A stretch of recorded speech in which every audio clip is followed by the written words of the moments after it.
Amram Avinu and Yitzchak Avinu have a common enemy. It's which we don't find by all the others. They have a common enemy that they face off with, Avimelech. Avram Avinu faced off with Avimelech in this week's parasha, and Yitzchak Avinu, whether it's the same Avimelech or it's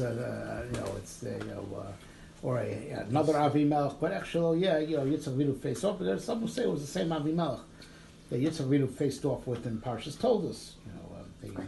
He duplicated a lot of his father's life, so much of his father's life. Okay, we're going to talk about this now.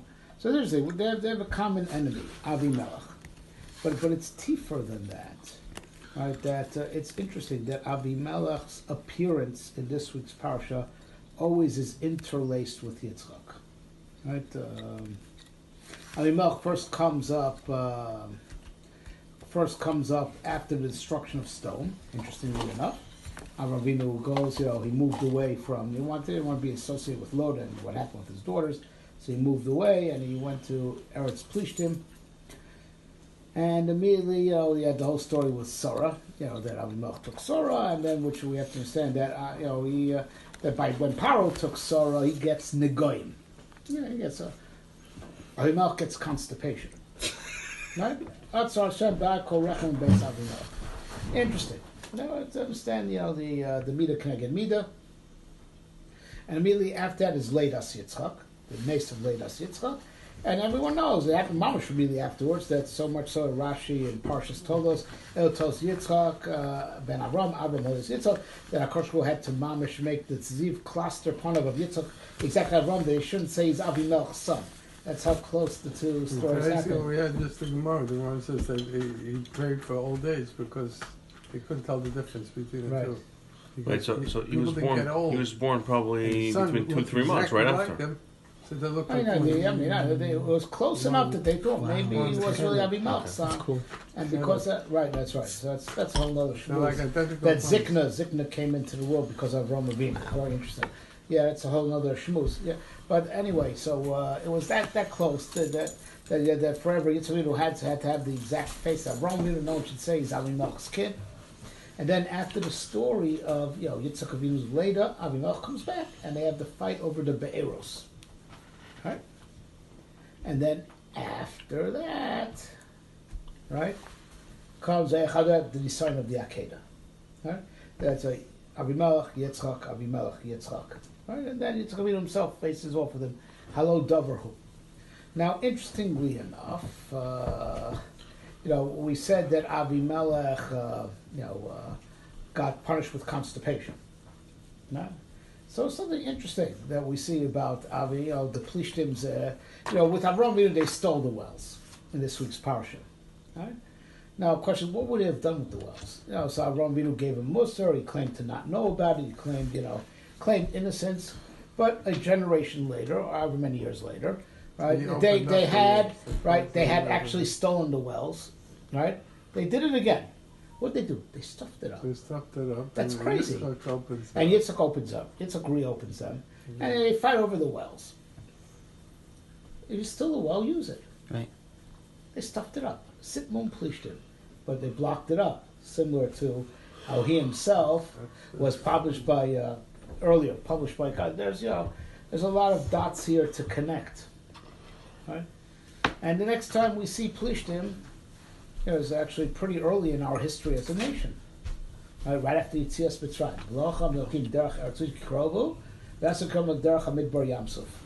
Right after Yitzias Mitzrayim, we already encountered a Plishtim, conceptually speaking.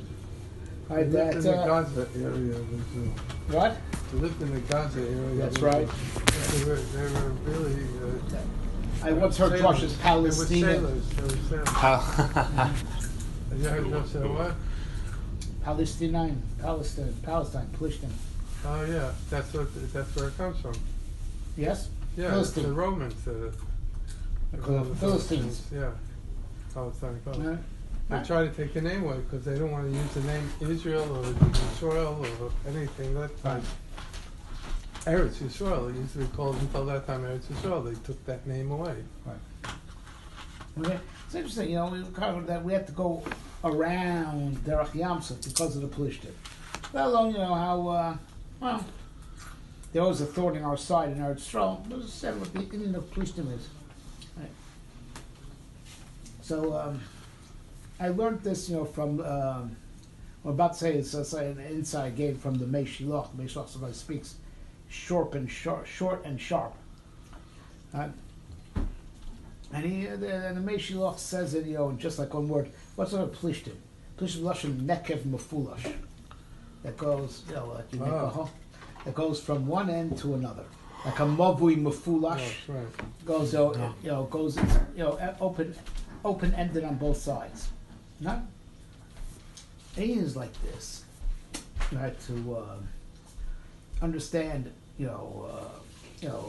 amok, right? The Inyan, that Avraham Avinu wanted a son, and he didn't want to, he didn't want to rely on, Vishnaptim Levanecha Elu Talmidim and make Eliezer his spiritual heir. Well, originally Lot was going to be his spiritual heir, and then Lot kept failing the test.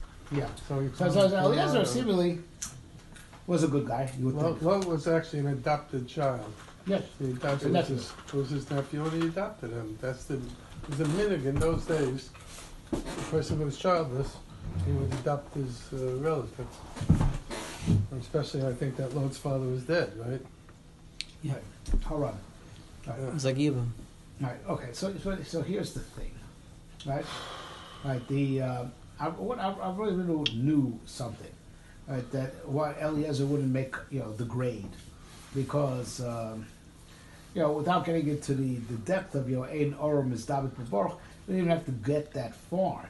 There's something else. It's just the raw historical fact that the Medrash says, and the Rambam brings in Hilchos Avodah Zarah, that Avraham Avinu had tens of thousands of followers. So Al further up for Vavos, Behema Beis Avram. Avinu had a very successful, sweeping ministry. Unbelievable. In Eretz Yisrael, he had the most success. He had. The Rambam lays out his stages of life. The third stage the second was in Hakoram. He had, but the Hakoram disappeared. He wasn't so successful. No, so here's the thing. That even in Eretz Yisrael, right? So, the Anshe Beis Avram, therefore, who was left one generation later? Nothing. Right? Yeah. The only thing he had left was Yitzchak. He knew he needed a son. Right? But Amok Yoter, everyone knows that the midah of Yitzchak is pretty much the opposite of the midah of Avram. Avram is chesed. Yitzchak Avinu is gvura. Right? But here's the thing, right? Chesed, right? It may initiate things because it gives, even though nothing was earned. So chesed is a good initiator, but there's no commitment in chesed. There's no strength behind it because it's all voluntary. It's benevolence. There's no chiyuv in benevolence. Right. There's no chiyuv in benevolence. If a guy gave you a ride for 20 years, a free ride, and after 20 say, look, I can't do it anymore. I just sold my car. You say, what? You did it without asking me first, right? It's an entitlement. No, we're not the liberals. Everything's an entitlement. Yeah, right. You give it to them once, and that's it. Right. Let's say if you're white, okay, so you can't say you didn't ask me first, right? Right? It was a favor. Right? But if you give him even a shava pruta, hey, wait a minute, there's a contract, so you're gonna have to rent the car and drive me. I pay you. Right? And this is the side of, even though everyone knows the famous Ramchal, that the Baruch created the world with a Ratzon Lahitiv, and that makes sense because you can't say he created the world bedin because nothing was here yet to earn it. So you have a chicken and egg problem, right? So of course the whole process starts with a Ratzon Lahitiv. Chesed initiates because it gives even if nothing is deserved. And that's what we say. Because Yechada is even before the world, right? But once the Rebbe gave that Ratzon Lehitiv, then that's the Ratzon Lehitiv. Then all of the Machshava Libars B'Minasadim. Right? So Ratzon is the will that comes before the cognitive process. Then all of the Machshava Libars B'Minasadim. Rosh Shenu Miskayim Shita Misarachim Ubra. So it starts with Chesed, then it goes to Din, then it goes to Rachamim. You know what this pattern is like? Abraham, Yitzchak, Yaakov. Right? The world is restarting. The first 2,000 years of world history were a failure. They're called Alpayim Tohu. The world is restarting with Avram Avinu. Ilu Tos Shmaivarts Bihi Baram. Zok Rashi B'schus Avram. The world is restarting with Avram Avinu. And the Gimel Ovus Maush Besoid, parallel to the 3 steps of creation. That starts with a Ratzon Lehetiv, and that's Avram. Olam Chesed Yiboneh.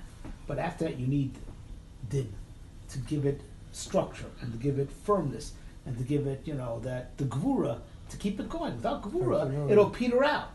And then after you add flexibility, that's Rachamim. That's the sort of Yitzchak Gvura. And Yaakov, Rachamim. So it's the Ratzon Lehetiv, all Machshad Ratzon Lehetiv, Rachamim Ubra. Avram Yitzchak Yaakov. Right? So now, and that's what, and Avram Avinu knew his limitations. He was a good initiator. And that's what the Midah of Chesed is a initiator. Right? Because Din is reactive. So you have a chicken and egg problem. Din can't start anything. Din reacts and gives you schar v'onish based on what you earn. You need to start something yesh ma'ayin. It's got to start with Chesed. And that's what. But I want to know. I'm Chesed. I need the Gvura. I need the Gvura to keep my legacy going. Right? I remember he used to ask the Gavarna, you know this, or you know? Ask the Gavarna. Yitzchak was asked the Gavarna. That's a Vutna. And Yankiv is something else. Forgot, you know what it is? I don't remember. I know Gavarna. Yeah, there's third line, but yeah. Anyway, that's it. He needed the Midas HaGvura.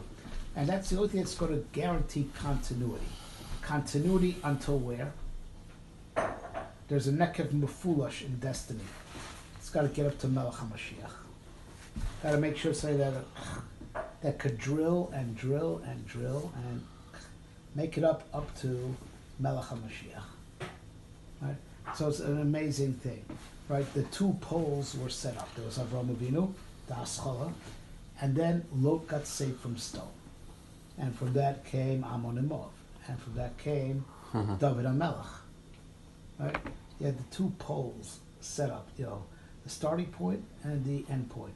Now we got to have the koach that could cut through from beginning to end, from our first Av until our Melech. Right? And that's what Yitzchak is needed for, to connect those 2 poles. Right? So as soon as the precedent for Melech HaMashiach is set, with Lot being saved from stone, right? That's when Avimelech, Melech Plishtim, comes on the scene. He is a misnagid to the Nekev Mefulash, connecting Av and Melech.